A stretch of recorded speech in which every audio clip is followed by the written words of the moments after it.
Have you ever noticed that the answer comes when you stop looking for them?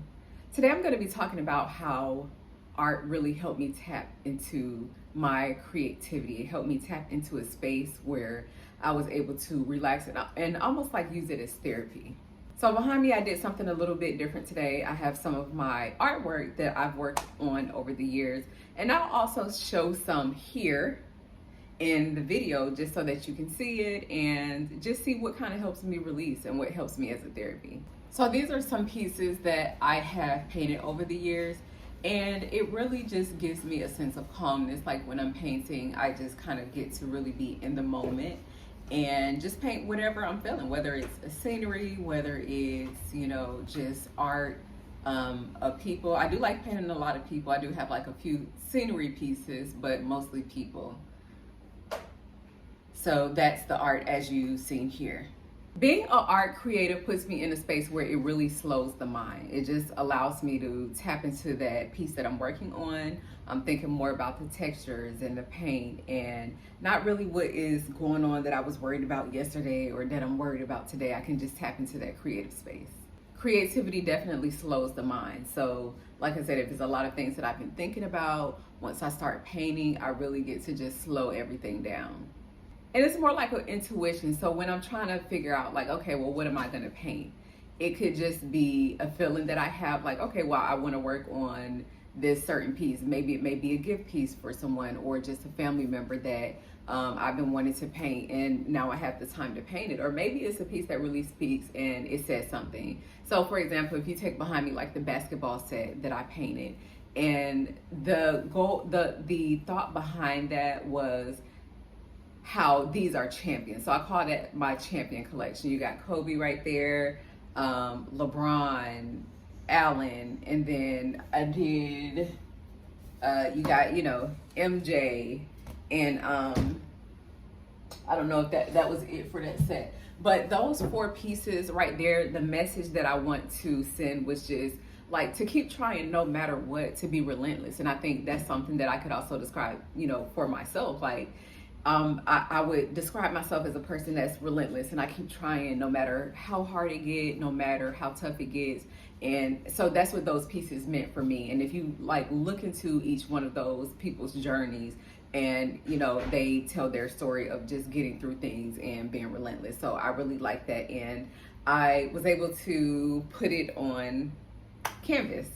That inner wisdom starts to speak. So whatever you put on the canvas is coming from your mind, your heart, and it could just be a mental wisdom download that will be so awesome. And you never know how that piece of art, touches the people around you or the person that is able to get a message for it or that it's even meant for.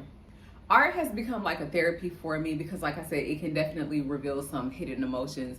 I've had some pieces that were a bit more emotional, and maybe it was just something that I was needing to, get out of my system or just out of my head. And like putting that on canvas really helped. It just became a very therapeutic experience. It became an experience where I could release and just put everything that I was feeling at that moment into the canvas.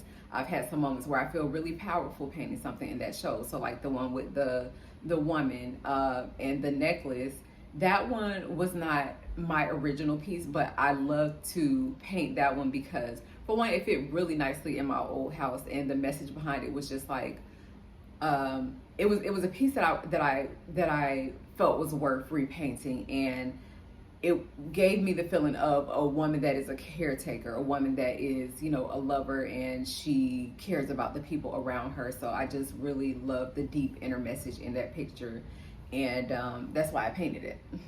I've also been in art shows, so I've took some of my pieces to art shows and I've sold artwork. And it's just such a feeling of support, like being a part of the art shows and meeting new people, like making connections. It's people that I met during the art show that I still talk to this day. And, we actually ended up being really good friends, and they've introduced me to other people. So just that feeling of support and making those natural connections with other people is just so amazing. And you'll be surprised what art and different things in the field of art can do and how it can connect you to other people. Another thing that I love about using art as a therapy is that you can put messages in images, which I did kind of cover earlier.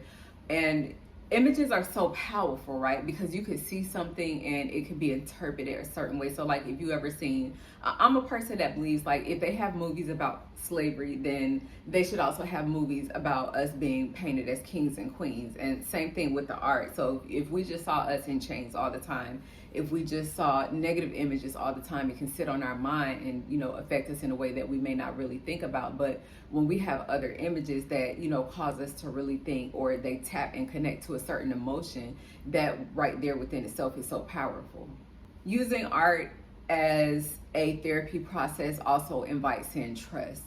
Trust, as in, you have to be able to trust what you're putting on the canvas. One thing I say about art is, like, even if I mess up, there's always a way to fix something. When I was painting the Kobe picture, I messed up, but, you know, I'll go over, paint a little white layer on it, and then we're restarting from wherever I need to restart. But just that trust in knowing that, like, even if I mess up, it's really not messed up. And that's something that I take into life. So even if you feel like you've messed up or you've done something wrong, it's just like art, it can always be corrected. And then sometimes the biggest mistakes or the biggest flaws, what you think in the picture, may be some of the most beautiful things about it. And if not, you could always take white, cover it up in white, and then just kind of go from there. With trust, it allows insight to come in, so you're able to tap into those downloads that you're getting, those ideas that you're getting, and just really trust what you're doing and being able to work with that and put that on canvas and turn a thought into an idea, which is just such a magical thing, to bring something that is, you know, sitting in your head into physical reality. Creativity definitely requires surrender, so that within itself is a form of therapy.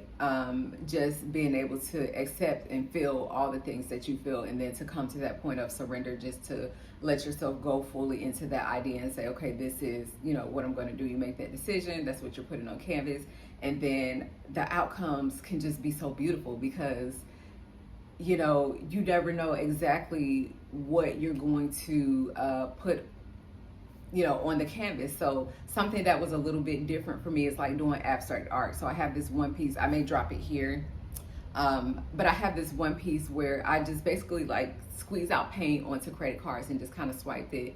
And at first I was like, okay, well, where is this going? But it ended up turning into something really beautiful, just such a nice abstract piece of work. So I love challenging myself in that way, just to see what I was able to come up with. And it ended up turning out really beautiful.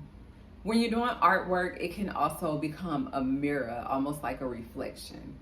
It allows insight to come and for you to see, okay, maybe it was something that you put on that canvas that you didn't know that, you know, you were feeling or you were connected to. So it's just so cool to see that come out, and just to be able to be like, okay, well, what do I feel about this, or what do I think about this, and just to really sit in those feelings. It gives you a chance to discover what's inside.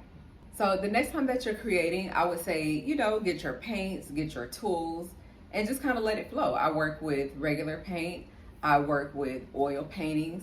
Sometimes I'll do a layer of regular painting, then do a layer of oil painting, and I feel like that really makes the picture pop. You can do multimedia, just whatever comes to mind. As long as you play and you have fun and you try new and different things, that's the fun in art. And you know, that's the therapeutic part of it, is just being able to try different things, being able to do different things, and come up with new ideas, letting them flow, and just seeing how it turns out is the most fun part about it. So it's just making sure that you definitely have fun during the process. Sometimes the canvas knows what the mind hasn't figured out yet. So get to painting, have fun, let it be your therapy, and you'll be surprised what you can come up with. Until next time, thank you guys so much for tuning in. Peace, love, and blessings.